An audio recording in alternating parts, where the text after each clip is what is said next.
You know what I'm learning the older I get? Don't let progress be the enemy, or don't let perfection be the enemy of progress. Enemy of good. Good. Yeah. Okay, mine's, Perfection be the enemy of. And this one might be one of those where I'm like, yeah, oh, we need another battery on that one.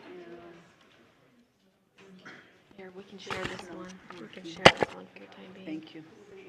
We can share. Microphone's all on. Well, ours I is, think we'll be fine sharing. why is it, does that look orange to you? Yeah. Is it flashing? Is it battery going dead? Carl, there's another one over there. That one? I think we're fine sharing this one. You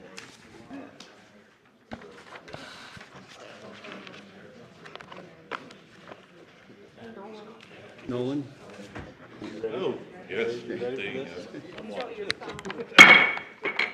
We appreciate everybody here to the Cache County Council meeting on today, November 26th. We'll first have our opening by Council Member Sandy Goodlander. Thank you, Mr. Chair. I just wanted to acknowledge this week of our Thanksgiving, and I know that all of us have so much to be grateful for, and I'm just so grateful to live in this valley and to live among the good people that we live with and to serve with the people that I serve with. I know we don't always agree, but we all really respect each other and get along, and it's a pleasure to work with them and to serve. And so that's some of the things that I'm really grateful for this week. I'd like to finish my remarks in the form of a prayer. Our dear Father, which art in heaven, we are so thankful for the many blessings that thou hast given to us. We're grateful for this free country that we live in and for the Constitution that guides us. We're grateful to live in Cache Valley and for the good neighbors and friends that we live amongst. We're grateful that we have this opportunity to manage the affairs of the county and to process the things that will help make this a better community for all of our families and our friends to live in. We ask thee to please be with us tonight. Help us to use wisdom and good judgment in all that we do, and help us to have thy spirit and to have our hearts and minds open to the opinions of others, and that we might come to a consensus. We thank Phil again for everything that we have, and we pray for these things in the name of Jesus Christ. Amen. Amen. Will you all please stand and join me in the pledge?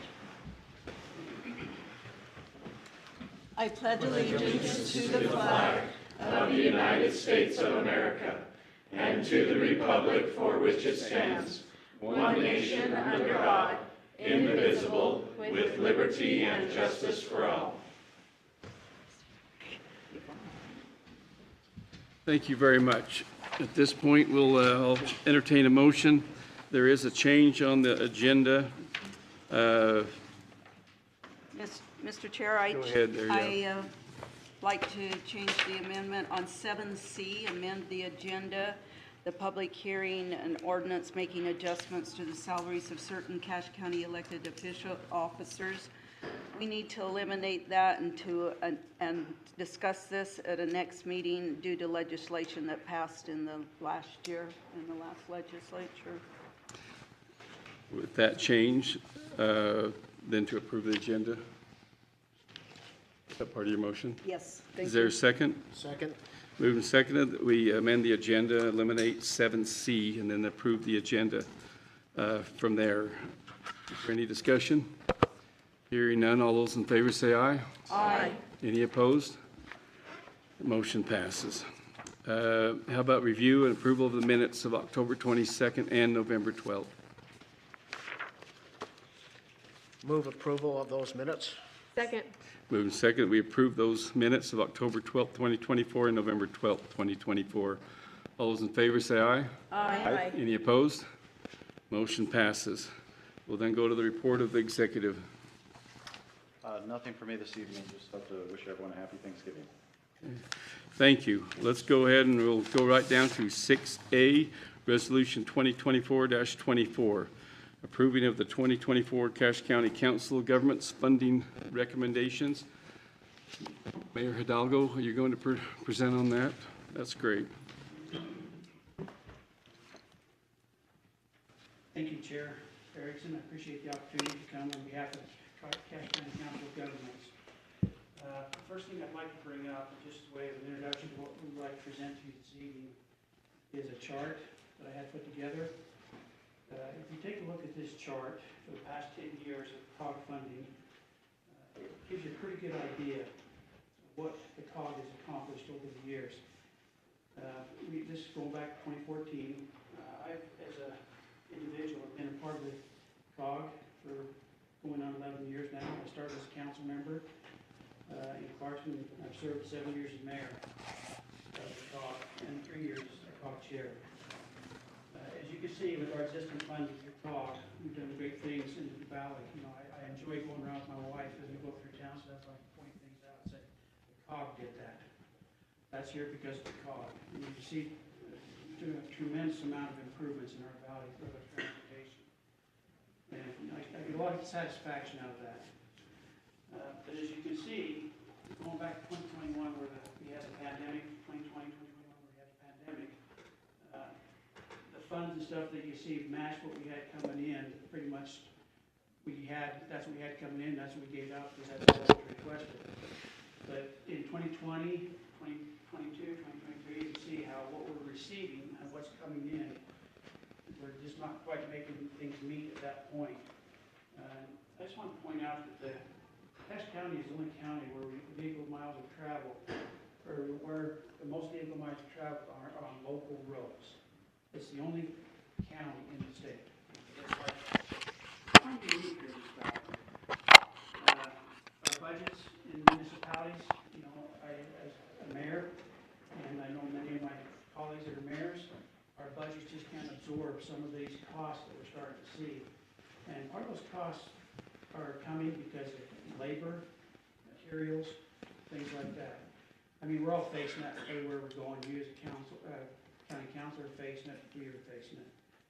So it just kind of gives you an idea of what we've been able to do over the last 10 years. And a lot of this came about because of mayors being able to work together.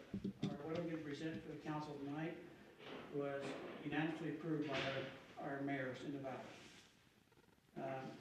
It comes about because of mayors that are willing to work together. I've had Mayor Cox, Mayor Daines, Mayor Hughes, Jacobson, Peterson, Erickson.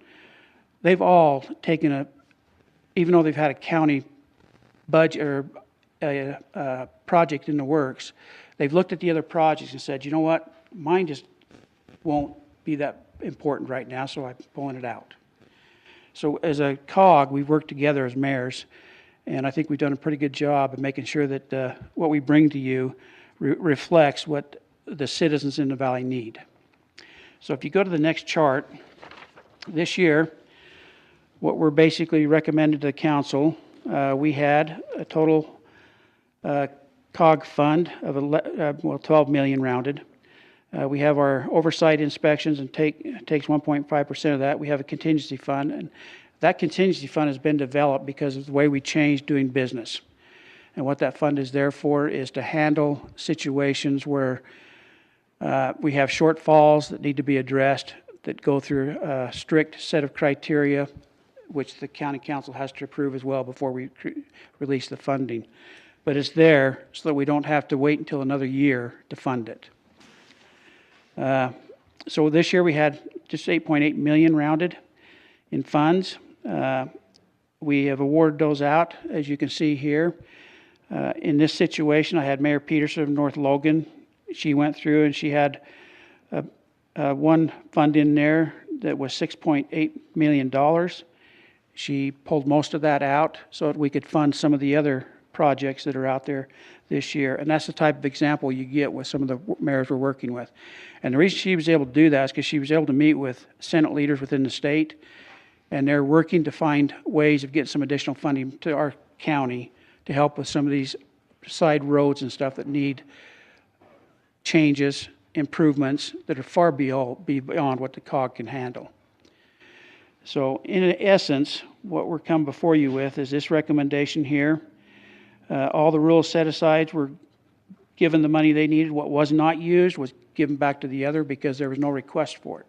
So rather than just let it sit on the table, we give it back to where it can be used. So this is what we are presenting to the county council and ask that you approve these funds and what we have allotted out.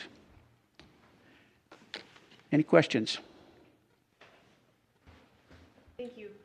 The contingency fund has $3 million in award, it looks like an award, amount of just over $8 million. Is that what this is showing, countywide funding recommendation here? Yeah, no, the contingency fund, we have just under 11 million, or just about 12 million in funds. We're taking 3 million out of that as a contingency. A quarter of that is put into a contingency fund. Yes. Okay, so, can you explain a little bit better of the contingency fund is that just for future projects? No, that is to handle shortfalls. Every project, when you finally get to it, the problem is we do this now and we restructured things. You do it now, the project will be started next year. By that time, you have to deal with growth in labor, whatever, and then they have to come back. Market factors. And then they have to come back and say, you know, I've got a shortfall here, can I get some additional money?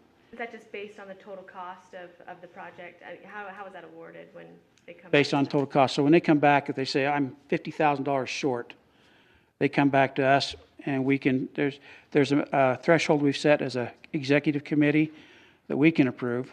And if we can't approve it, then it has to go to the COG. But no matter what's approved, it has to come back to the council for their approval as well. Okay, thank you. Does that fund carry over from year to year, and what's the total that you have set aside at this time? No, that fund will be, where that 3 million will be it. We don't carry it over. That's just a contingency fund that will be leveled at 3 million every year. Other questions? No, it's always a challenge, that there are certainly more needs than we have the funds to take care of them. So but we appreciate everybody working together and prioritizing together and making this work. So thank you, Mayor. Thank you. I didn't do it myself. I have a whole COG, all the municipalities in the valley done this, and we work together. And that's pretty good when you consider all of our constituents, including yours, their representation said, you know, this is more important. Let's do that. I admire that in seeing what we're doing in our county's government. I think we do pretty good together. So with that, I'd like to present the resolution that we have here for you and have you go through it and approve that resolution for what we have recommended to you for this year.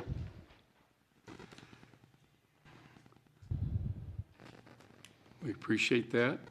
And it being, I guess, initial, if you would like, you would suspend the rules and to pass this and to approve it, or we could approve it next meeting. It's completely up to you.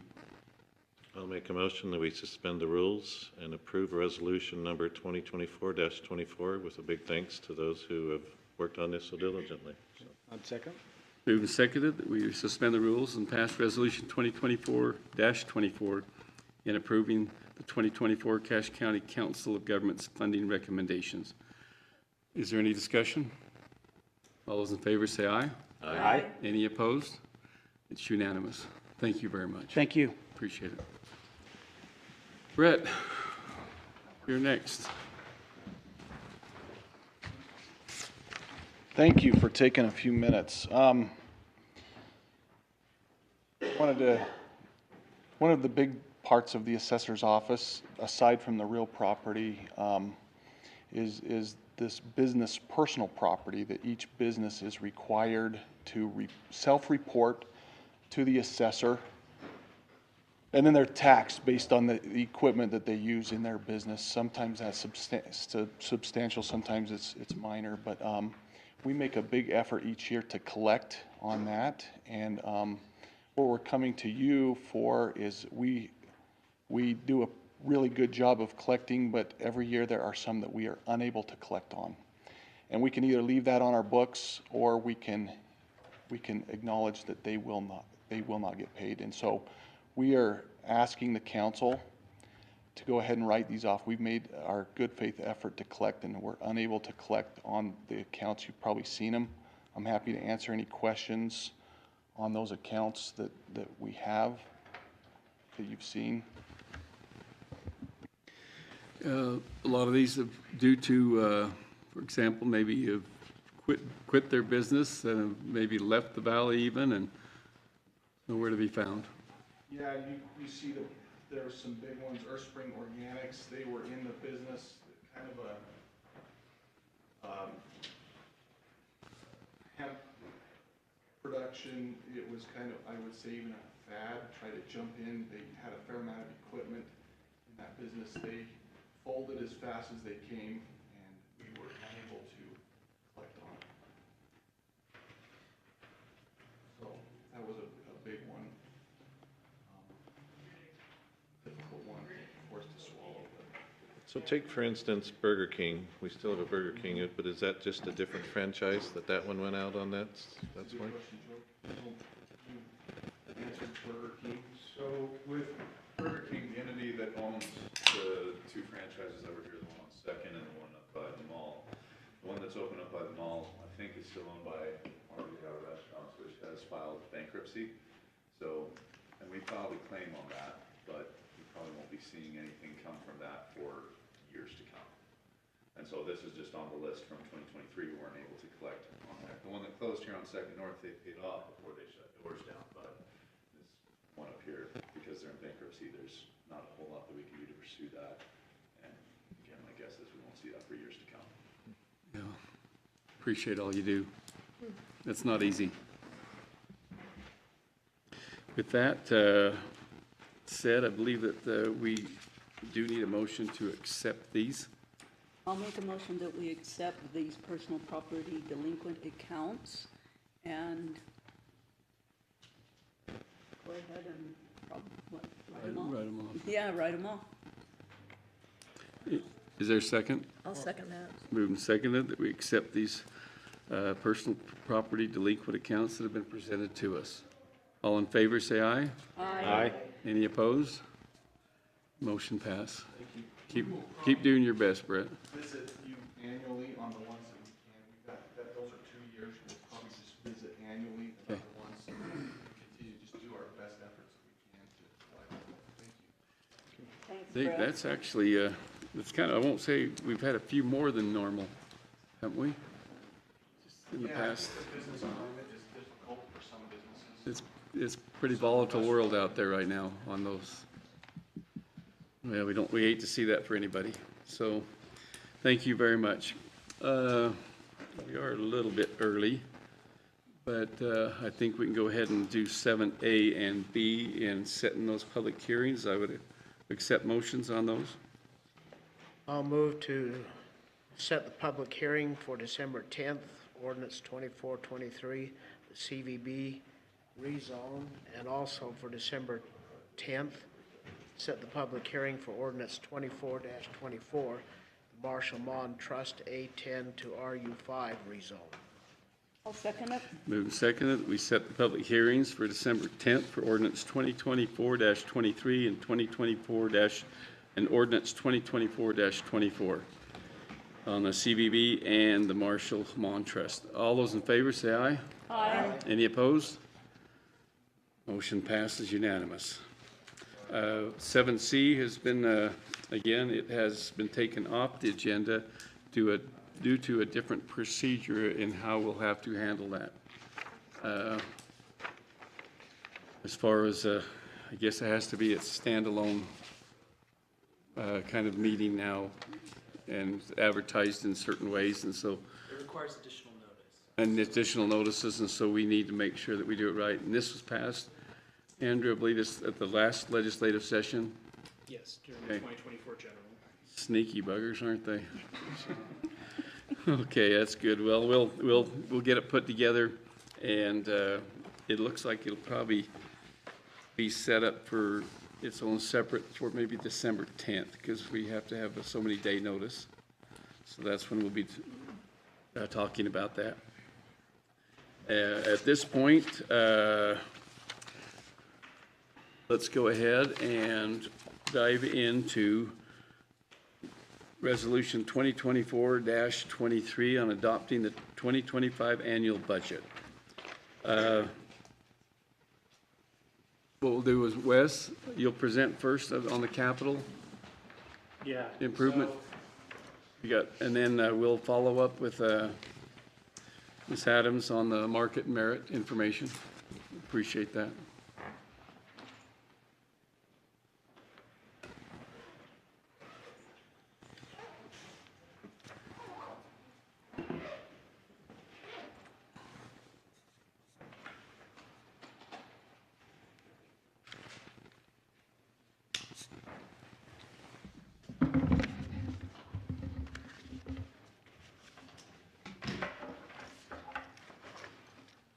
So maybe to start the discussion, I've given you an updated copy of the resolution. That was the resolution from last week. We've just added to it.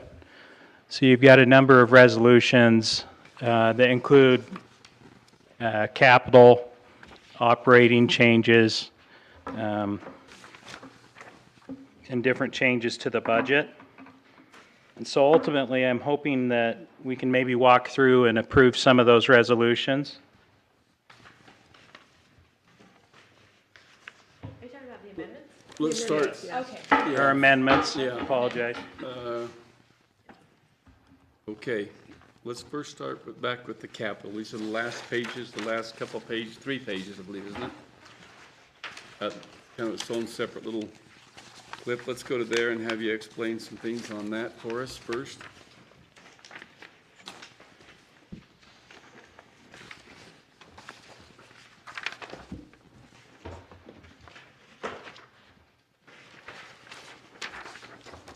So what we've included at this point in the budget is specifically the recommendations that the executive's office has put together. I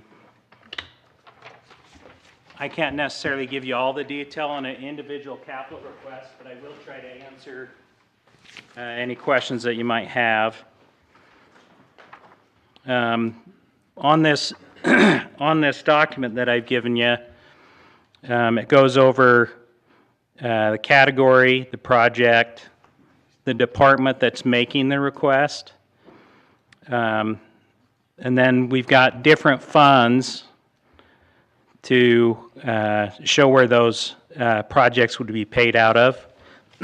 So for example, that first item, door lock and sensors, was requested by Public Works for $15,000. It would be paid out of Fund 420, which is funded by our 200 fund, our Municipal Services Operating Fund. So any amount that we would have for the capital, we would be transferring it out of the operating account to our capital account to fund those requests. We've got listed 470. We have combined 470 with the general fund. That's the fire. And so you would see that basically funded from general fund dollars and show up in Fund 400 this next year with the changes that we made there. The Airport Capital Fund is funded by a majority of grants, federal and state grants. And again, we will have a 2-page document for each project. We have shared that with the department heads. And then ARPA, we've got, a number of different projects there. If you look at the bottom, the total,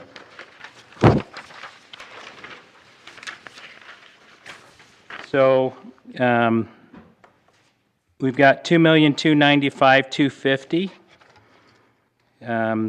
They were talking earlier about COG. COG is funding a project that I actually think they've excluded off this latest report. But we've basically got $2.6 million roughly in general fund dollars that are going to be used for capital expenditures. $1.3 million we've got in municipal services. We've got $2.4 million in capital projects. Again, a majority of will be funded by grants. And we've got ARPA capital listed of $127,291.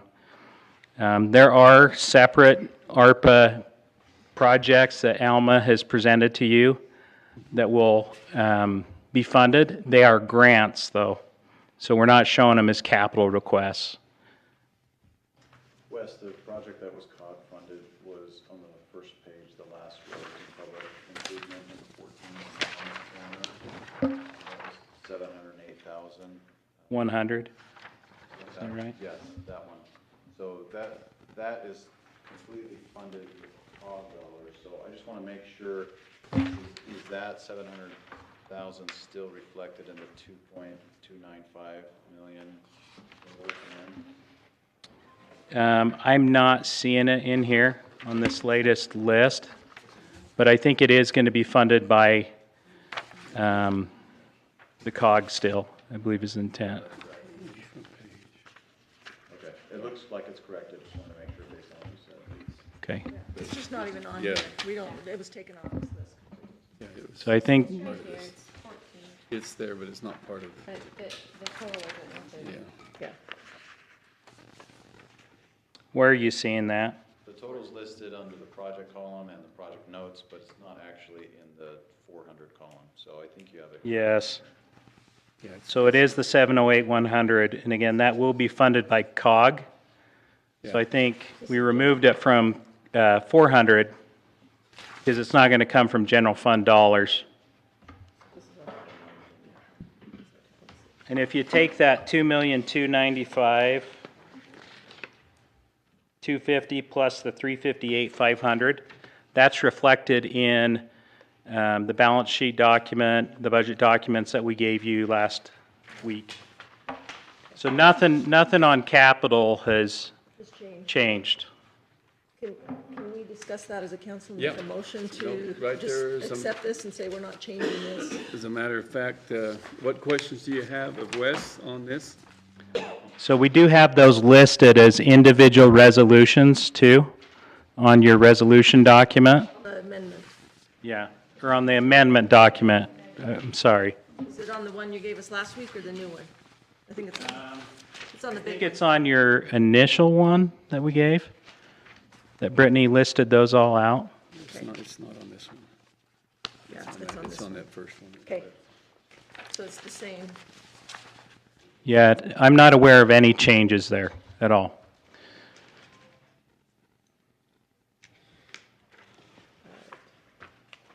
Questions?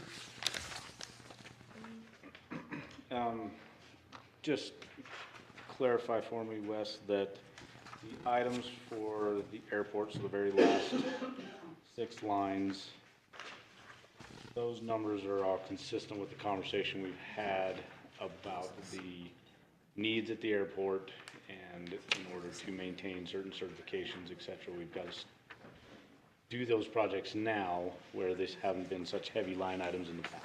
Correct? That's my understanding. That's a significant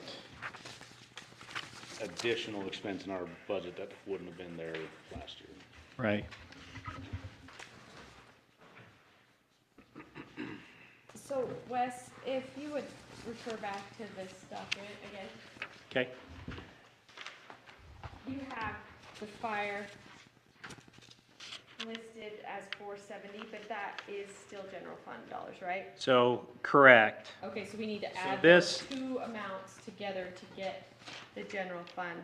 To total get, to in, match the right? total. Okay, that's what I was thinking. That wasn't Yes. adding up, but I wanted to make sure. So we have moved in the budgets, those amounts in your amendments and in the documents, so they're now part of the general fund as well as Fund 400. But it's listed as 470 here. That's correct. But it's coming from the same source. It will come from the general fund. Okay, I That just wanted makes to make it- sure. That makes up the 2.653. Yep, that's making it a 2 point, yeah. Exactly. That number, I've got two different numbers. I think it's 3,000 or 4,000, It's $4,000 different for some reason. yeah. I don't know why. It's very close. I haven't dug into that. $4,000 is like So the reason why the fire is listed as a separate utility column trailer or something. and not just directly in with the rest of the general fund dollars is because the fire district is technically a separate agency, and the original intent in building this was that if we were going to continue to subsidize the fire district, that maybe the council might want to subsidize that as a loan this year, considering that the fire district will have its own revenue in about a year, once that process is complete, and then the fire district could repay the county. So if that's something the county's interested in, or the council's interested in, that's something I would recommend.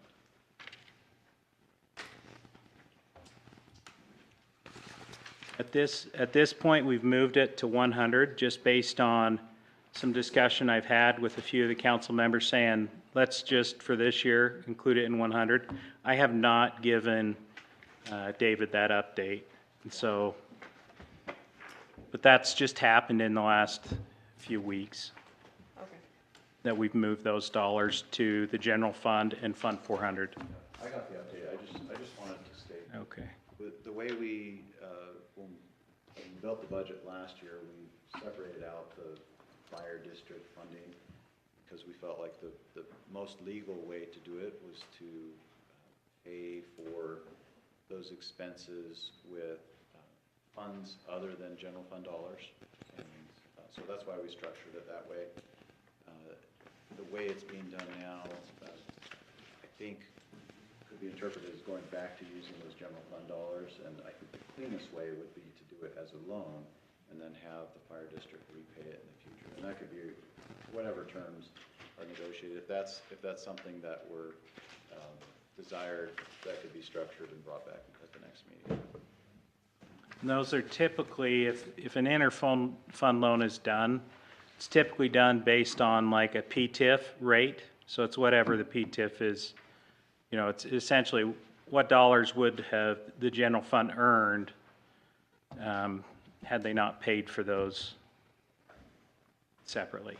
But it still comes out of the general fund this year.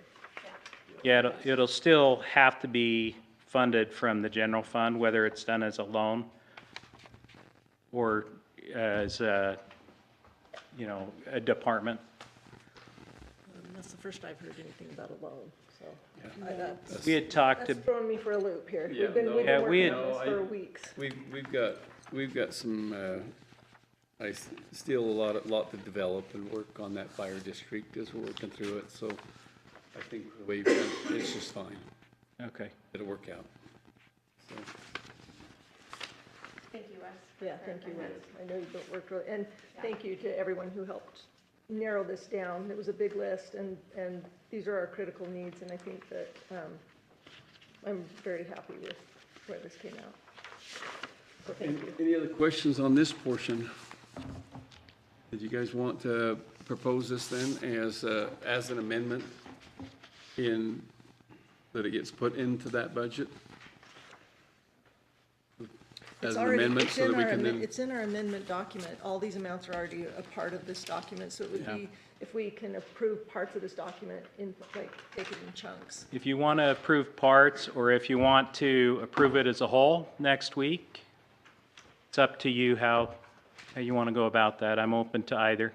Because they're line items now in the amendments. or do you guys want to look at it further then and approve it as a whole next week then, or type deal, or? That might be easier and cleaner, Okay. but I think that these are our drop dead documents. Yes, I'm not gonna change any of these amounts. correct. Okay. Does that sound okay? Yeah, I would Okay. prefer to be able to. Okay, Wes, thank you very much on that part. Okay, Okay. Let's go ahead then. And- You have another presentation? Yeah, the manpower. do you want to On the talk about manpower the one? Why don't you go manpower? ahead and hit that one, then we'll go to, So the manpower, the copy I've given you, Loriana, it's a kind of a two-page document. Loriana has finalized this. Understand that, again, fire and ambulance would need to be funded out of the general fund for those dollars that she's got listed there. These are what I've included essentially in amendments and are included in your document. I have a question, first of all. The seasonal employees, line 7, the seasonal employees for the recorder, I thought we funded that out of ARPA. So those will be funded from ARPA. If you look on the back, Okay, so it's that's got not- 119,921.66. That will be funded by ARPA funds. Thank you, sorry. We've also set aside money so it'll be funded for 2 years. Okay. So we've got an additional year of dollars set aside. Okay. And then, the surveyor position. I would move that we eliminate that for this year. Okay, and we do have that on a budget amendment. To eliminate it already, as we've talked. Yeah, so we've got it listed.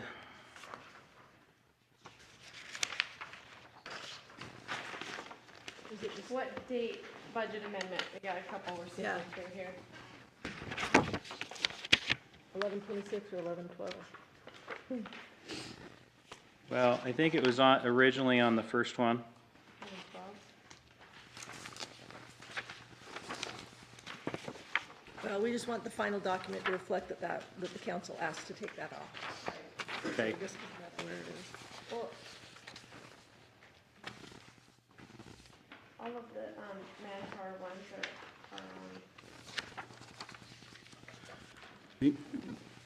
the one dated 11/12. So it's not included on the manpower document, as you can see,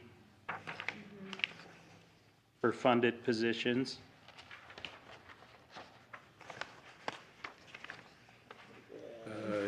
It is included, the manpower It's request. 119. If you look on the budget amendment account detail, page number 119. So it's in the amendment still, Okay, So we need to. but make it's that not, motion. oh, it is on the, it's also on this document, it's item number 5. So does that need to be struck by motion?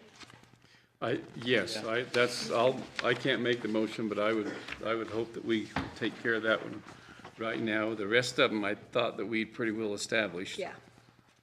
I'll make that motion that we strike number 119 off the budget amendment dated 11/12. It's line 119 for the surveyor. Second. Move and second that we strike number 119 dated on 11/12 of budget amendments to eliminate the surveyor position. Any discussion? All in favor, say aye. Aye. Any opposed? That's unanimous. The rest of these look like everything we've already discussed, right? Now, as far as the position there, I know there was some discussion about including some professional fees. I don't know if that's something that you're interested in doing. Well, we were looking at about 30,000, increase about 30,000 Yes. into that for those fees. My for understanding. services. And so we'll include it in, at Matt Phillips' discretion in his department in Public Works Admin. And Or surveying. Tennille will also have the ability to use some of those funds. Okay. Will that be an additional amendment? That would be another amendment. Yeah, so, For our final budget next week? so I'll adjust that now that we've, And then you'll point that out when we come back next week. We will see that in there, right? yes. Okay, that's what we need. I'll amend the same number. It'll be the exact same number we've changed. Appreciate that. All right. Happy to close too then. We're okay there. Why don't we have then, Ms. Adams, will you come up and present the,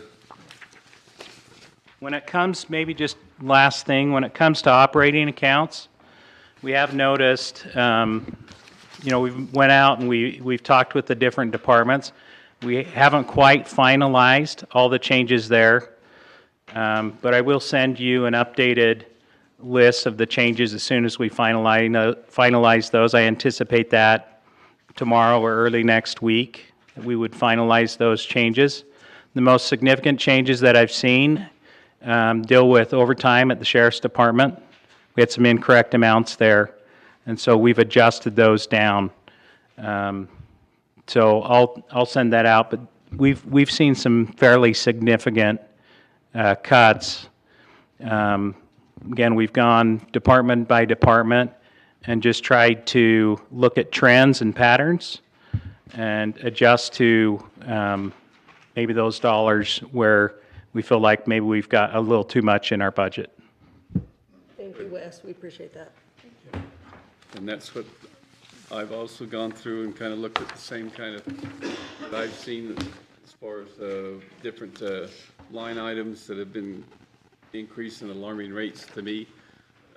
Some of them I would call bloated, some I worry about. And I've sent you all that list that the ones that I'm looking at that I'd like feedback on. And I'll get with you Wes, on these same ones. Okay, and I was going to say as a follow-up, I'll share that with you. If you can get with me and then provide feedback on any changes so we can get it included in the budget My document. cuts are about 479,000. So, Yeah. Okay. Do you have a ballpark on where we looked on overtime and where that was at as on the sheriff's side? Do you remember? I do. I can pull it up. Okay, just get it to us so we have. an I'll get idea it to you in an email. Okay, thank you. thank you. Amy? Before I get started, I have been watching council meetings online, and I just wanted to make you aware for our online viewers that it's really hard to hear the comments the council is making. So if you will be aware of bringing your microphone closer or leaning up towards your microphone so that our online viewers can hear what you're saying, it is really important and frustrating when you're trying to hear what's going on, you can't hear. So just wanted to make you aware of that. Thank you. Are you able to switch me over? Yeah, how many mics are broke? So, Both of mine are broken. I think we have a total of 3 out here. You want mine? We have Probably to, need some we batteries. have to, we'll pass it.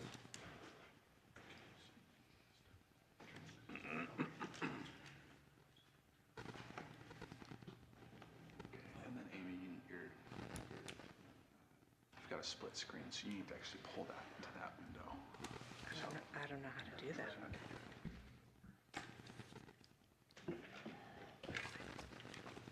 Oh, there we go. So I'm going to be viewing it on the screen, not on my screen. Oh, well, that should be fun. Okay. We'll be fine. Okay. We got this. It's different than what I'm used to, but we're going to wing it. It'll be fine.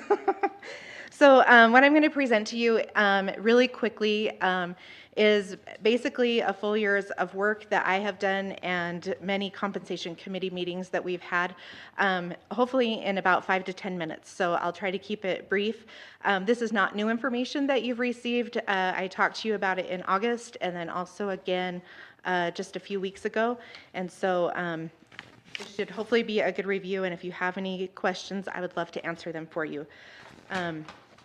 So I just wanted to go over a review of 2024 because the council really did do a lot for our employees, and I think it's important for you to remember what you've done, but also for our employees to remember what was done as well, and how much you feel the importance of compensating our employees is. So last year, market adjustments, we had to have a significant adjustment for our attorneys. If you remember, we had over half of our office that had received additional job offers that were really high. So we had to make some market adjustments that way. Our sheriff's office received a 13% market adjustment, and then all other employees on average to the overall budget was about a 6% increase. That doesn't mean that everyone got a 6%, but that's about how much the cost was for that.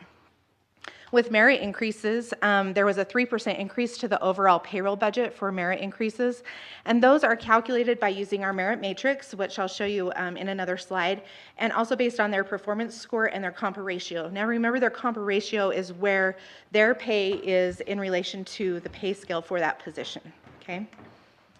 And then also the council approved a 401k match, matching 50% or 50 cents on every dollar up to 3% is what the county would be putting in if the employee put in 6%. So there were some really great things that were done for our employees last year. Just as a reminder of what our policy is in our Personnel Policy and Procedures Manual in Chapter 4D on position compensation. This talks about the market position and how it's developed, and that last sentence says the compensation for all merit positions is set according to each position's classification within the prevailing job market. So if you remember, we do compare to second and third class counties and also 8 different cities as we look at our market, and then we are incorporating also some other salary surveys that we're taking into consideration on specific jobs that may be prevalent in the private space as well. So this may be a little bit hard to see, but it gives you a visual of where we're at. And so we have on that top blue line, that's going to be our survey maximum. Our survey midpoint is the red one, and then the blue on the bottom is the survey minimum. And then all of those green dots are the different positions that we have here in Cache County and where they fall based on their market.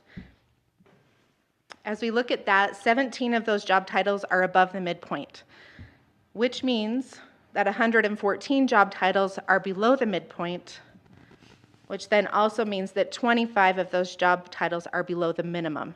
So you can see we aren't leading the market by any means. In fact, we're lagging the market with most of our job titles. And then one of the council members had asked about what the average annual full-time employee pay was, and that's about $66,915 across all of our employees. So I took the midpoints of the surveys and from our pay scale from 2024, matching it to the proposed pay scale for 2025 and what those midpoints look like and the changes that we were seeing. And you can see there by each department the change that has happened. Now, does this mean that everyone in the assessor's office needs a 9% increase? No. That means the midpoint of the pay range had changed by 9%.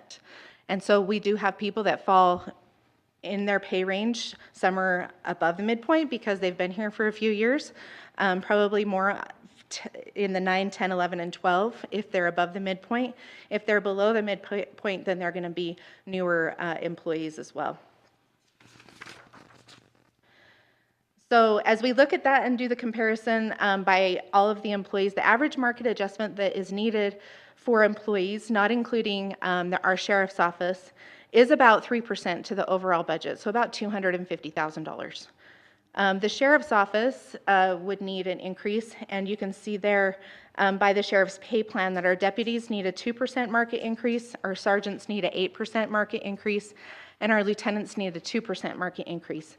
This equals about $475,000 or 4.5% increase to the payroll budget for the sheriff's office.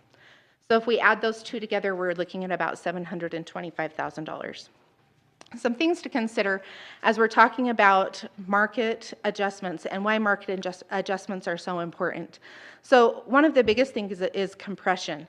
What I'm seeing now is when we're hiring people, they are negotiating their incoming rate because they have multiple offers. And so if someone is negotiating that incoming rate, we do have parameters we have to fall in that the council has set for us.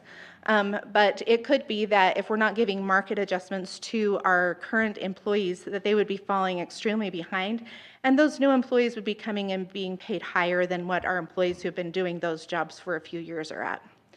Another thing to consider is that we want to be able to attract and retain top talent. As you know, our Director of Development Services has just left, and we also had an engineer that was courted away from us. And so those are some pretty big professional positions that have a lot of historical knowledge, and we want to be able to retain those top talents, and we can do that by keeping up with the market.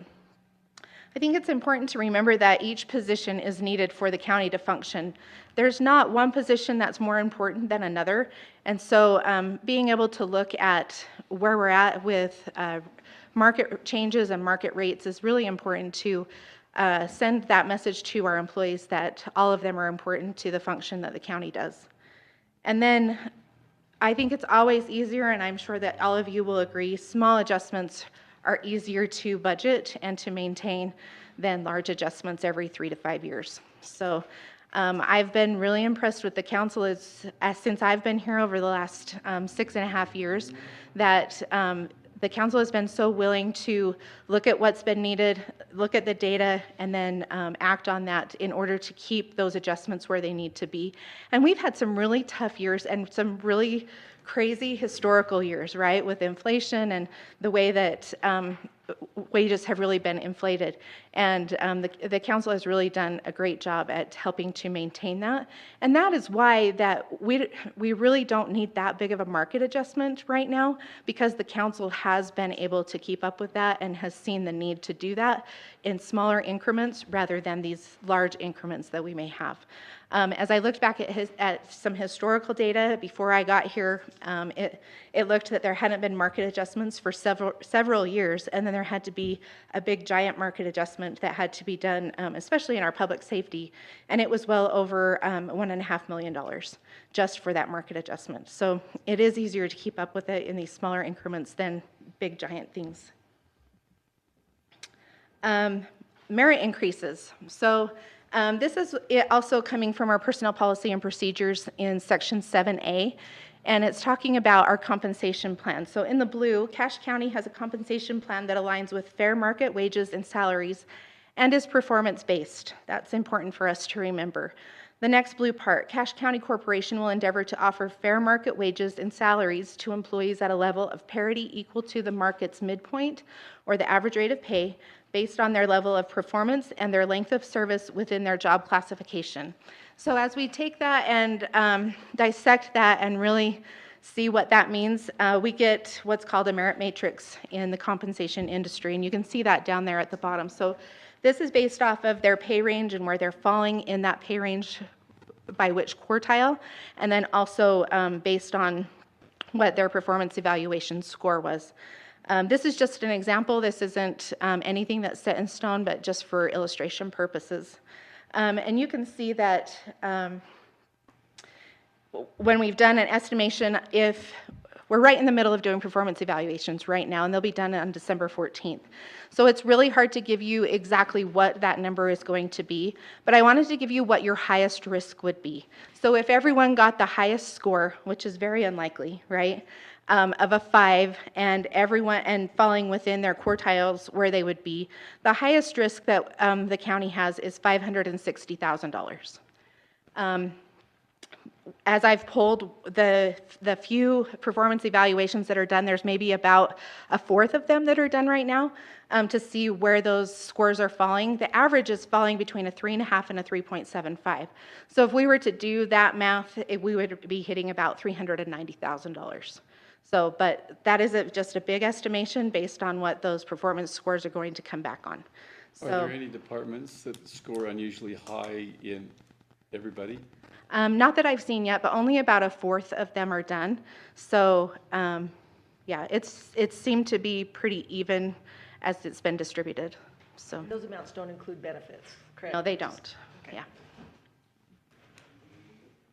So there is a study that's been done on a living wage, and you can take it right down to the counties that we're living in. And this is done by A.B. Glassmeyer from MIT. And I can send you that website if you'd like. It's quite interesting. But what I wanted to point out, and I don't know if you can see it on the screen, when I copied it from the website, the print didn't come through as dark as it was. But what it's showing is in that first dark green column is if one adult is working and they have 3 children, the living wage before taxes, or yeah, after taxes, it says would be need to be $105,000. If you have 2 adults and 1 is working and with 3 children, then it would need to be $79,000, almost $80,000 for a living wage. And 2 adults that are both working with 3 children would need to be 100, and I think that's a 6. It could be an 8, but you get the gist of it. So it's interesting to see that information and what a living wage is for Cache County. I thought that was informational enough to show you that. So the recommendations that are coming from the Compensation Committee, market adjustments that we talked about for deputy sergeants and lieutenants are all reflected there. And then all public employees or anyone, including fire, I guess, that are our public safety as well, would be on average of a 3% to the overall budget. So that would be based on if they needed a market adjustment. Some do, some don't. And so it wouldn't be that everyone would be getting a market adjustment, but it would be keeping up with those that do need it. And then we've got our merit increases. So a 3% increase to the overall payroll budget for all employees except for the sheriff's office, public safety. The sheriff's office has their own pay plan, and built into that each step is a merit increase.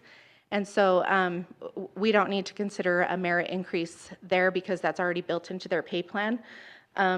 but the individual merit increases would be configured through that merit matrix and based on their comp ratio and their performance score.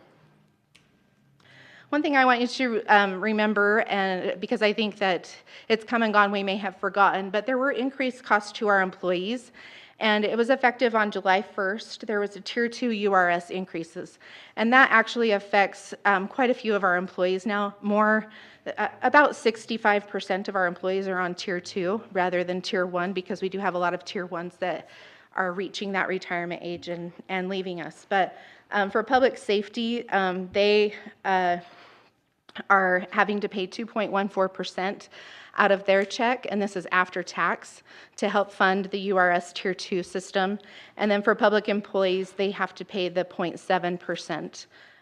So that's coming out of their checks after tax. The other thing that's also increased cost to our employees is going to be the insurance costs that go into effect on January 1st. And that's a 7.2% increase if they stayed with the same plan that we're on, but we did offer multiple plans for them to choose. So if they did choose one that costs higher, their increase could actually be a little bit more than that. So as you're making your decision, I just want you to know that the employees are taking their part of it too, and losing some off of their take-home pay as well. So I'm happy to answer any questions that you may have. I have a question. So can we go back to the graph that showed the midpoint, high point, low point? Sure. This one? There. So let's talk, we've got 25 titles that are below the minimum. Do we know duration or longevity of those employees, what the average is? Is it short duration or is it long-term employees? Do we have an idea? I could pull that information. I don't have it off the top of my head right now, but I can definitely dive deeper into that. Okay, let's go to the employee full-time average pay of $66,915. If I throw in the benefits that we're currently giving, where does that take the average annual employee? Do you have an idea? For public safety, it's different than it is for a public employee because the retirement costs for public safety are higher, but it's generally about another 30-35%. Okay, you led me to my next point. The council is trying to help the retirement of our employees and everything else. So we're doing a match of 50% plus whatever else is there. Do we know how many other counties are doing a match such as we're doing? Yes, and that was presented, I believe, back in August. I don't have that in front of me, but I could look it up for you and send it to you in an email. I'm just wondering if any of the other council remembers that. I'd like that as just as a freshness of understanding of that, because I think that's a rich benefit.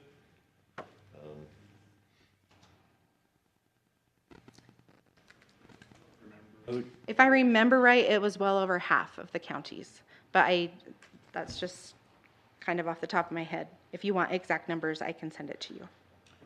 And then Amy, will you go to the recommendations of the Appropriation Committee? Because I thought we recommended 2%, not 3%. I just have the recommendations of the Compensation Committee. Compensation Committee, Yeah. got it. So I think what's reflected in your budget amendment is the recommendations of the Appropriations Council or Committee.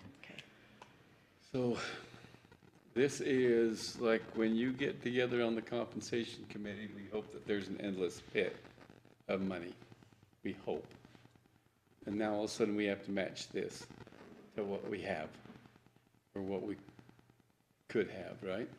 I guess I'm not understanding your comment. On that committee, what you're saying. Well, what I'm saying is when you go through these things, basically you're looking at it, say, hey, that we have money to cover all of this, these increases, right? So what we're looking at is the facts, and we're looking at this is what other entities are paying. This is the market adjustment that's needed if we were to meet that market and to be competitive. So we're not thinking that there's an endless pit and we're not like, ooh, well, this says 3%, so we're going to ask for 10. We're certainly not doing that. Right, There is no but we consideration bring of the this cost. money now into what we're trying to now match it with the available money, or basically the revenue source that we have is to just raise taxes to cover this. And that's what we're fighting with the people out there. They don't get much compensation themselves to be able to afford to pay more. I think what's important to remember, Council Chair, is that we are in a service industry. And we can't bring in pallets and pallets of goods and put it out on the floor and ask people to do with their own self-checkout. We have services that we provide. If we had self-driving snowplows, that would be awesome.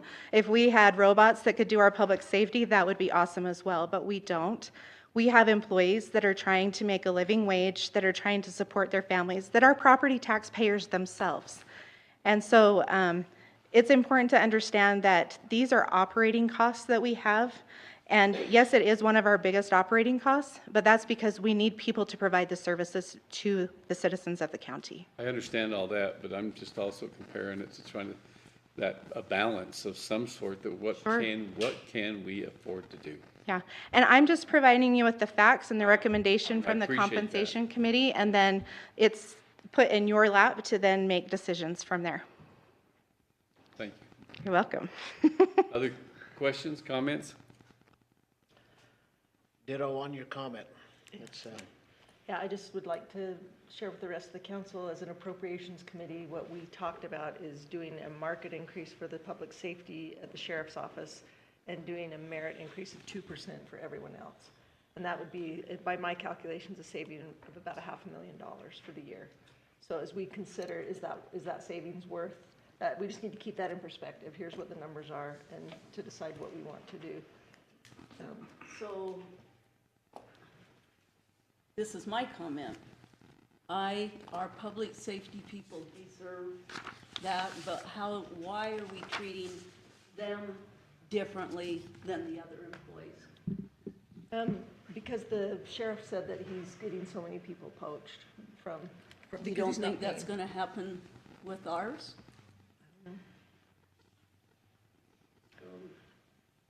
I think it'll happen everywhere, Yeah. It will happen. but I think, I don't know. And then as far as replaceability, that's a good question. Trying to find people that are trained specifically for public safety. I don't know. There's always a cost to train new employees. That's It is. It is. Well, when you sit and look around, I mean, nearly every organization is fighting to get employees. true. Not just the county, not just other departments, I mean, you go into the construction field, they're looking for employees. You go to anything and they're looking for employees. So I think we're facing this and gonna be facing this for a long time. Do you have any idea of what open recs are out there, Amy, of any other counties where we compare on that? Does that make sense? I mean, Like what, jobs are open? yes, and how the, I don't have, is there any tracking such as that? I mean, I can reach out to my HR colleagues and say, how many open positions do you have right now and what are you looking at? But I will tell you that our development services director went to another entity and our engineer actually went to private because we couldn't keep up with the rates that they were paying. So those are two that aren't public safety that we've lost, that will be hard to fill. Amy, the market adjustments, can you tell us about the policy that is behind those and where that policy came from? So I believe it's this policy that you're talking about, the position compensation. Yeah. So this is right out of the Personnel Policy and Procedures Manual. It's nothing that's been adjusted since I've been here, and it was in the 2015 Personnel Policy and Procedures Manual. So it's been in effect for quite some time. And that's adopted by the council? Yeah. So I'm just curious why, if we have a policy, it's been adopted many years ago, the council's adopted it, we followed it. I'm just wondering why it's not just automatic that we don't just follow the policy and whatever the correct amount is, we don't just build a budget initially based on that. We I don't don't- have the revenue. because we don't have the money. Yeah, you gave us a budget without that in it. It wasn't in there. And we just don't have the revenue. Like, I know, I understand that this is what we need, but we have to look at the overall budget. This is a hard year for everybody, and I think scaling back that compensation for the year is, that's where my recommendations would come in, but I know we need to take a vote on that as a council. I still think there is an increase, but it's just a smaller increase this year than that full market recommendation for everyone. We just don't have the money to do it. We're gonna have to we're talking about raising taxes, which we're gonna have to do. It's a sobering event that we're gonna have to do, and I don't know, like, where do we find that balance with everyone in the community? Amy, now, somebody said 2% is what they were going to look at. Could you bring up that chart and tell us what, if we went to 2%, the one that shows that chart right there? Tell us, okay, if we don't go to 5, we only go to 2, what kind of increases, or what are we looking at as far as employees getting some kind of merit increase? So this merit matrix is based off of a 3% budget increase. And so you can see there, if someone were in the first quartile and they got a 4, they would be eligible for a 3 to a 4% increase. If we change the number, and on my spreadsheet, I can just change one cell and it changes this whole merit matrix. I do know for sure that as we look at the strongly agree number 5 in quartile 1, the 4.0% drops down to 2.7% and then goes up to a 3%. So it does significantly change throughout the entire merit matrix. The ones that would be affected the most would be those that are seasoned employees and in the quartile 4, because you can see here by just having it as a 3% overall, we're looking at 1 to 2%, some of them 1%. So some of them may only get even a 0.5% increase.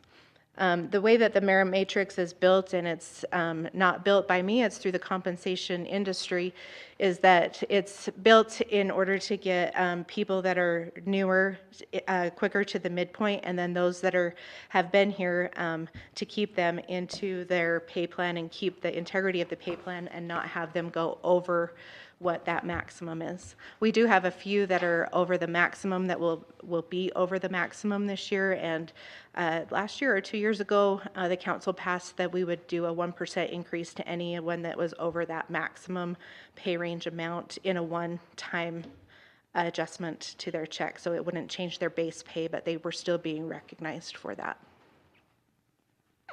So it does, Barbara, back to your question, it does change those percentages significantly. When I looked at individuals, it went from giving someone a 70-cent to an 85% raise per hour. It dropped it down to about 35 cents to 60 cents. So it does drop it significantly. Thanks.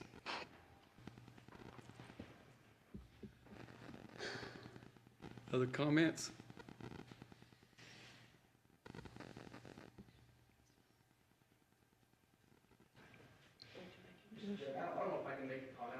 Get up here, Chip. Sheriff, We would you always please? appreciate your input. Because your department's kind of the biggest cost that we have, so it makes a big impact.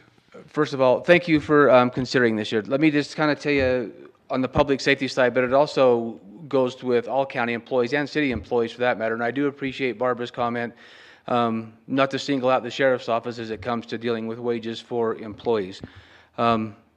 But I can speak what I know, and that's the sheriff's office side. So in the last 2 years, of all the employees we've hired, we've been hiring lateral transfers from other agencies who come to us with all the training, all the certifications. We get to do a 12-week training and get them out on the road or get them on the floors of the jail because our wages are competitive enough that we're able to at least draw the kids who have moved away that want to come back home. We're able to get them back. There's some other forces that are creating issues with all the wages, and it's not just law enforcement, but I've seen it with fire. I've seen it with other county and city officials.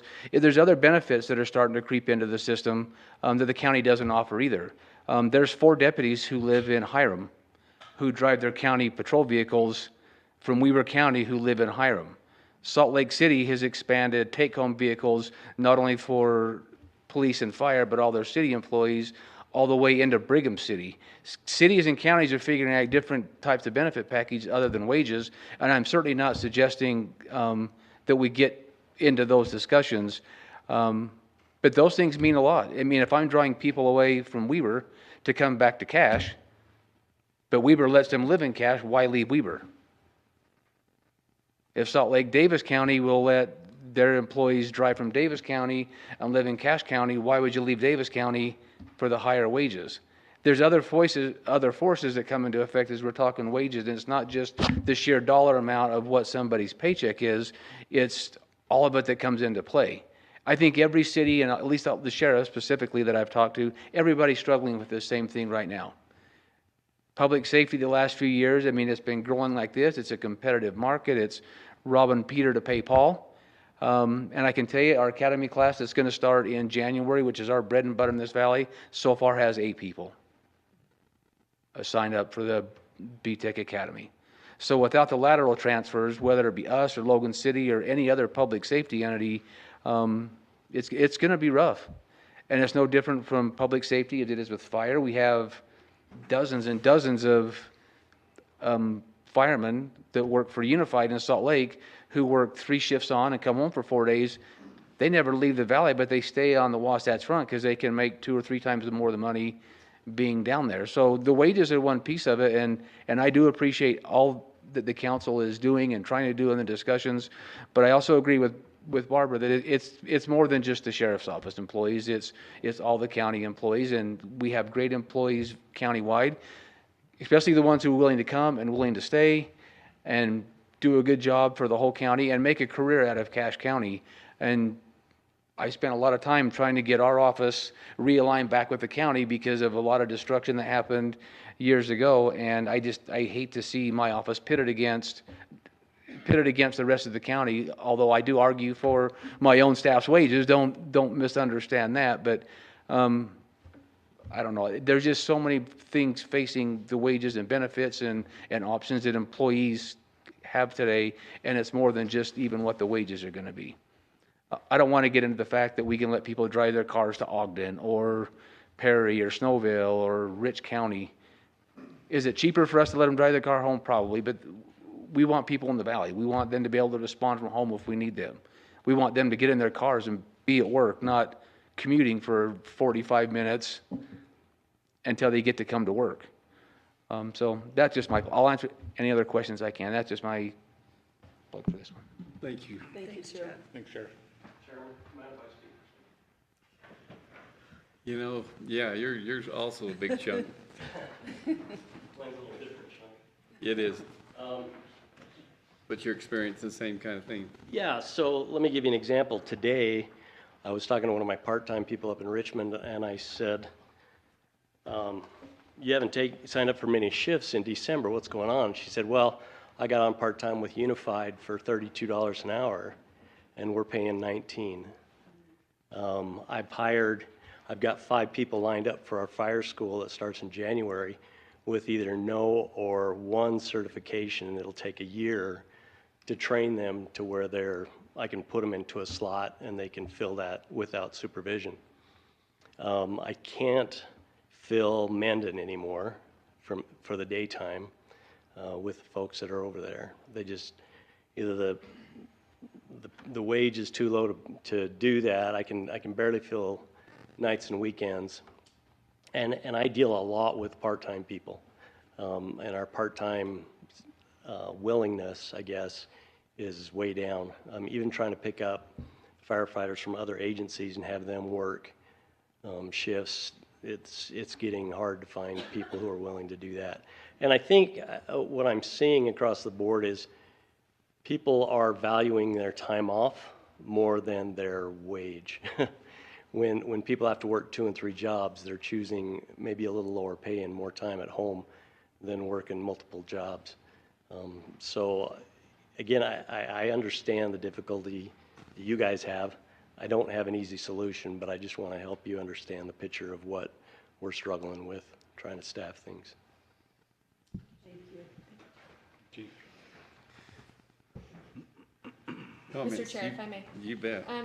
You know, I'm in a unique position because I sit on the compensation committee and also on the appropriations committee. So I was able to see that there is a lot of need and be able to pay the full merit that we have for our employees, but also on the appropriations committee, we're like, well, where is this money coming from? And so we're hearing from our sheriff and our chief, and we're getting this kind of feedback, and I don't want anybody to think that we're not valued anybody. We value all of our employees, but with this kind of feedback, we need to say how, with limited funds, are we going to be able to retain those really key and needed positions in our county. And that's why we came with the recommendations that we came from the appropriations, speaking from the appropriations committee, we came with that recommendation, is we don't have all the money we're in a pinch. We have, with the limited amount of money that we have, we wanted to be able to fund it, and that's what we thought would be appropriate for this year. And we received a budget that didn't have that in it already. It wasn't built into the budget. So we had to find what we thought was a compromise, building in the merit with the STEP program with that was presented by the sheriff, and then the 2% merit for the county employees.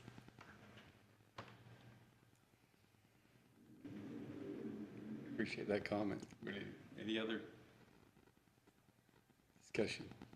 Just that I feel like this has been all really valuable information to think about and to put together. Well, really, there's no question but what we need to take care of our employees, because especially public safety. But we have a real problem because we've got to find a way to pay for it. And raising taxes is inevitable. But I appreciate what Dave has done as far as putting this together. And to help pay for it, I think we're going to have to cut back in other areas to compensate for that. And make sure that we are to the bone in everything else in order to cover these needs, because they are real and they're there, but what also is real is the lack of funds to pay for it.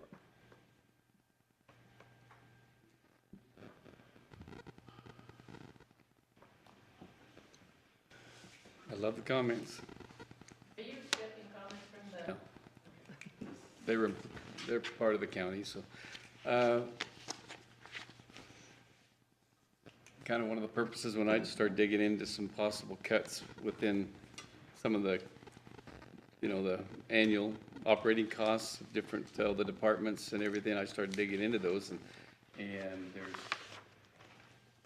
a couple departments that I haven't dug into because they've already brought us some pretty deep cuts themselves, but all these others, I started looking at them and saying, okay, here we were in 2023, 24, 25, what they would like, all these kind of things as we started advancing these, and some of this growth and some extra money for travel and all these things, and I started looking, personally, I'm one that I would rather see a lot of these cuts occur, and then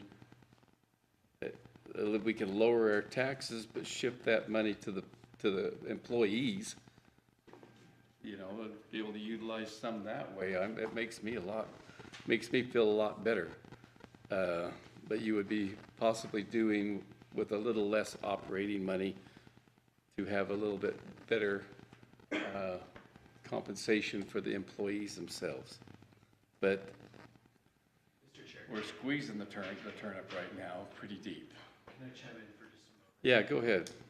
I met with Wes on Friday and yesterday to chat about, this morning, to chat about some of those cuts. And I know that other department heads have been doing similar things to own department, speaking just for my own department, we offered up cuts of tens of thousands of dollars to try and do our part to minimize our operating expenses and make sure that we can get it as lean as Mr. Ward would like it to be. So I don't know if Wes has provided some of those numbers to you, but I speak for myself, and I know other department heads have been working on this as well. We have tried to identify things that we can do without. I don't think it would be wise to, try and put Public Works in a shack or something like what was suggested a couple weeks ago, but I know that the department heads are working diligently to offer up some of those cuts to make your job. I know. I agree with you 100%, Taylor, I really do. And a lot of these that I actually had been digging into, and I'd also talked with Wes on some things, and then all of a sudden I got some documentation from Wes, and I started comparing what I had already been digging into personally, and they'd been mirroring a lot of the same cuts that was asked from the department heads, several of them. And so there's a few that don't, but this is me looking at the budget and starting to say, hey, we probably ought to scale back on certain things that, if we're traveling too much, we cut back. That's something you cut back on to, that's at 230, I believe that account number 230 that's in everybody's. I kind of went back and says, hey, let's go back to some original numbers there of 2023, and even this past year. I looked at a lot of those. I tell you, it is hard to just balance everything. It is. But I started digging into that in hopes that we could at least have more money to go either someplace else or to limit the number of taxes that's going to be required by our citizens. So anyway, that's how I've looked at it. And so we could be here a long time, and we're not ready to pass it.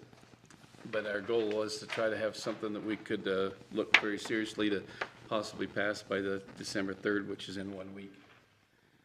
So, Mr. Chair, just based on comments that Mr. Sorensen made, so on this list, which I think this is great, this is what I've been wanting to be able to put together. That's my list, though. Right, and so I'm getting to say thank you for doing the legwork there.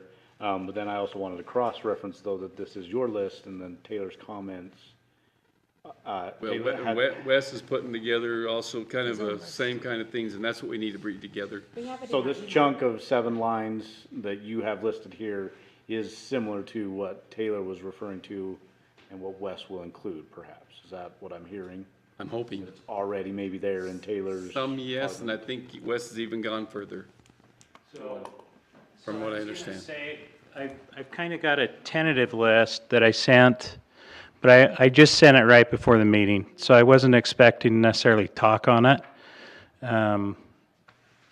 But I would say I think we need to just kind of look at that. I don't necessarily have as significant cuts when it comes to the operating accounts, but when it comes to some personnel costs for overtime, they're pretty significant. So I sent that to you via email. So maybe factor that into some of this discussion I anticipate that we'll have maybe a little bit of change, but not a significant change unless, we have further discussion, Chairman Erickson. But when it comes to the departments, I think for the most part, we're there. We're maybe 90% there. We just need to finalize a few things. Thank you, Wes. So, this is a great effort in the line of, that's a significant, this total amount, after each of these line items being a little.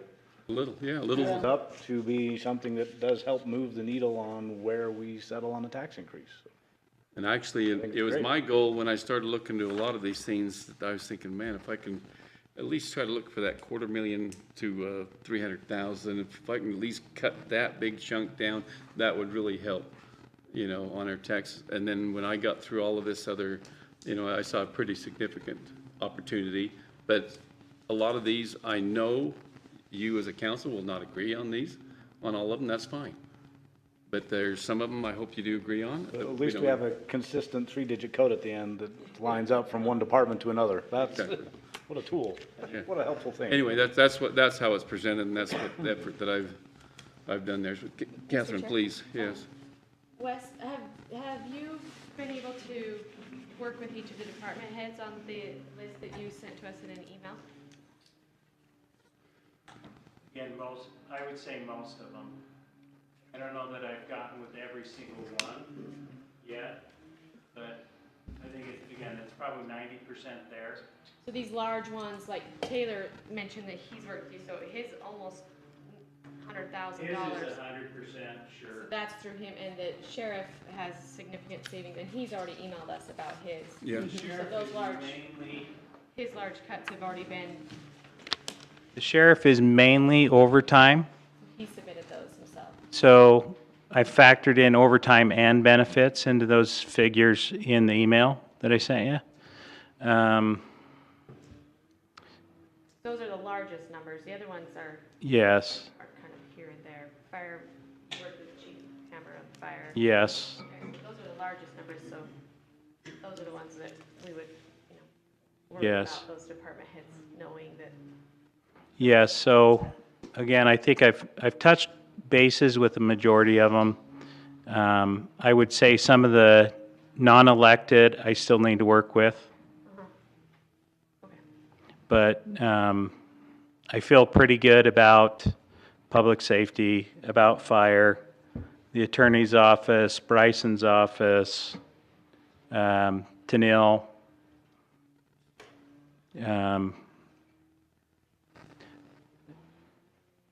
Bart, Nelson, I've touched bases with. So is there a few areas where we could go and look? I want to say I have 180, 200,000 in cuts, in operating cuts. The thing I did notice, I also have some increases in certain departments. And I did too. I noticed Couple. for like our visitor center, it's self-funded, so it'll come out of Fund 230, but their advertising budget, they've spent more in the past several years than what they included in the budget. But yeah, those amounts for the sheriff are probably the most significant things that we captured. Again, They weren't small cuts either. no, They were significant. strong. He'd really dug in. I know that the sheriff's office had really dug into his Well, budget to. and a majority of what we have cut there is really just that overtime and benefits. So we looked at a couple other accounts, but again, for the most part, that was the most significant. We felt like, you know, maybe a couple accounts were low in the sheriff's office and a couple accounts were high, and overall, you know, I kind of deferred to the sheriff on his budget because, again, it wasn't significantly going to change the operating budget, but specifically the overtime and benefit amounts, you see those significant cuts, it's because we estimated overtime too high, and we caught those amounts. So those will be reductions. Thanks, thank you. Some of these that I'd even dug into, I started also thinking back and remembering legislation that we as a council had also passed that has shifted responsibilities, you know, from one department to another. And when heavy responsibilities are shifted from one department to another, there is then basically that department that we took it from does not need that much, that remaining money and personnel. And so those are hard to look at, but that's what I've done, is I've shifted those over and tried to say, hey, we'll deduct here, but there'll be some increases in other departments. Anyway, that's just how I look at it and try to do the best that I could. You guys, I guess right now, I guess our best thing is to everyone take that information and dig into it and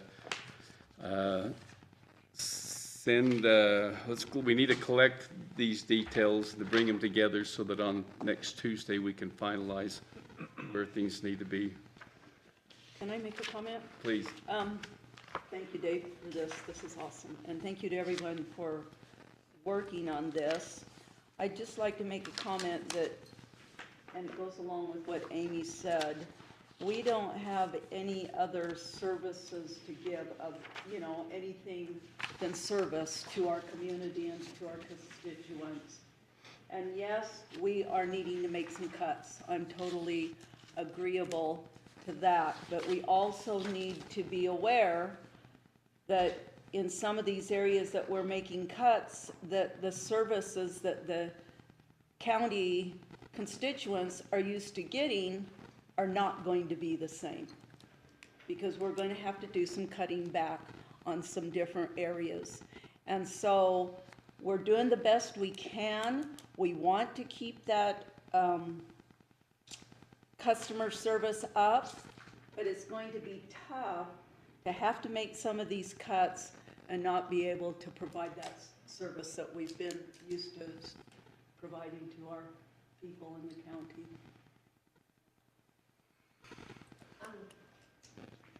Please. Mr. Chair, Yeah, so you- I, please. kind of a follow-up question that I'd asked Wes, we got a list, sorry, but it's not for you. He gave us a list and sorry. Sit down. You're dismissed. At ease. You're good. You're good. No, but I'd At ease. asked Wes if he was able to speak, because he'd given us significant cuts as well. Have you been able to speak to all of the department heads? No. Okay. The correlation I've had is with the finance department and then with several of these, but not all of them. Okay. No. Okay. No. So some of This these is just looking at data and looking back and saying, okay, 2023, 24, 2025, and seeing it's like dramatic jumps. And then when we had and then taking the note, going back to my notes from when the departments came to the council in workshops and not seeing or not hearing compelling evidence that we have to raise these things. Okay. It was just kind of like numbers, and I wanted justification on these increases, and I didn't get a whole lot of it then. And so that's why I have skirted back and gone back to some of these other items. I kind of wish that again in the beginning or the tentative budget that we received, I wish it would have been a little more I should say, I guess we wish we'd have gotten everything that we needed to be able to start making good decisions. We kind of had to start from ground zero. But the effort in putting that together, I know Wes, you did amazing things to try to put that together, but it was hard to just not have everything that we needed to have something to start from. So, and I think that's been costly to everybody in that process. It'll So, likely be some more work between looking at this, talking to yeah. department heads. Oh, yeah. And Yeah. integrating Yep. the things that Wes has been Yep. able to do with department heads and unelected officials. And I know there's even a half a dozen of these that they're pretty dramatic cuts, and it'll take some discussion. Okay. So, But I think we should recognize the sheriff and the attorney's office for dramatic cuts. Yeah, thank you for the efforts that you've. Kudos to you for participating, because as Barbara spoke, how do we provide the services, but get back to what Carl's always said, match our revenue with our costs. So that does mean some cuts. okay, so we will dig into a lot of that. It's really, I hate to ruin your turkey week in looking at numbers. Is anyone here waking up real early in the mornings and just got a lot of this stuff going through your minds? I hope I'm not the only one. So, every day. But we do appreciate everyone's efforts, we really do. But we got to dig into this, and we got to have something that probably we can have put together on the 3rd as some pretty concrete things to basically go with. That's our goal. Any other questions? With that, then let's go ahead and. Did we need to remove 9A from the agenda? Did we cover that with the original motion that Barbara made. Well, yeah, that would have been removed actually because, actually it can still be a proposal. We can leave that on there, but we won't talk about it because that's still forthcoming.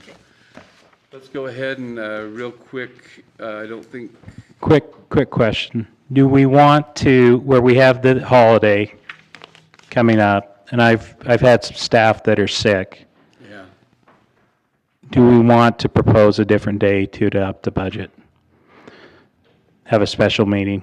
Well, I was hoping, now, to adopt it, I'm hoping, my goal was at least a third that we have something pretty solid to look at, and then just like, if we have to go to the 10th, tweak just a couple things, and then we're done. We have to be. Okay. Otherwise, we will be, I guess we have several more days in December if you guys would like to come back and meet after the 10th. I know there were a few council members that won't be there on the 10th. Right. And so, Get things pretty well lined out on the 3rd, at least 3rd, and then we can probably finalize on the 10th. okay. They might be able to, you know, hopefully, we'll know what your feelings are by then. Thank you. With that in mind, let's real quick, council member reports. Let's start down here, Mark. Let's see, only thing to mention was that last week Board of Canvassers, this group met and certified the election results. A big thank you again to Bryson and staff for making that happen and doing an amazing job in the election processing. That's really all any department that I've been involved in since our last meeting, so. I will echo that. I mean, from what we faced on our last election to what we had this time, thank you, Bryson. Thank you. So, Every once a year. yep. And is there something else I've been doing besides budget for the last, well, I don't know. No, it's been going through all our heads. So no, nothing else for me. I had my first Zoom call with USAC members, and we are looking forward to a great year. Thank you, Madam Secretary. Sandy. Just been meeting with Wes and trying to work on the budget numbers, Wes and Amy. Thank you. Just trying to work on the budget. Hey, I will say thanks to the chair, thanks to the vice chair and Sandy, you guys have been putting in a lot of time. So I, as a council member, recognize that and want to say thank you for that. So thanks for your diligent work. And I know it's something that we all take extremely serious. We know the impacts, we've heard them, but we've also, you know, you walk down the street, you hear them again, and that's fine, you know, but that, it is something that, you know, it's, I tell you, you dance a fine line. There are certain statutorial things that we have to provide from the county. A lot of the unfunded mandates that hit us, just, I hope that everyone knows how we feel about things that are sent to us by the state, that we then tell us, they say, you've got to do these, and by the way, now you got to find a way to pay for it. You know, and it just, that's stuff that bothers me like to no end, and they have actually hit us pretty deep this year on some things that statutorily we have to take care of, and it is a deep cost. But we do take it very serious, and I appreciate every one of you, and it is not easy, and the responsibility of it is also extremely heartfelt in what we have to do. With that in mind, I will go ahead and I will actually entertain a motion to go into executive session. So moved. Well, we need to have someone, please state them. I would move that we move into an executive session to, under Utah Code 52-4-2051A, discussion of the character, professional competence, or physical or mental health of an individual. Also, Utah Code 52-4-2051C, discussion of pending or reasonably imminent litigation. And Utah Code 52-4-2051D, discussion of the purchase, exchange, or lease of real property, including any form of a water right or water shares, or to discuss a proposed development agreement, project proposal, or financing proposal related to the development of land owned by the state. And I'll second that. It's moved and seconded that we go into executive session as stated by those three different reasons. All those in favor say aye. Aye. Any opposed?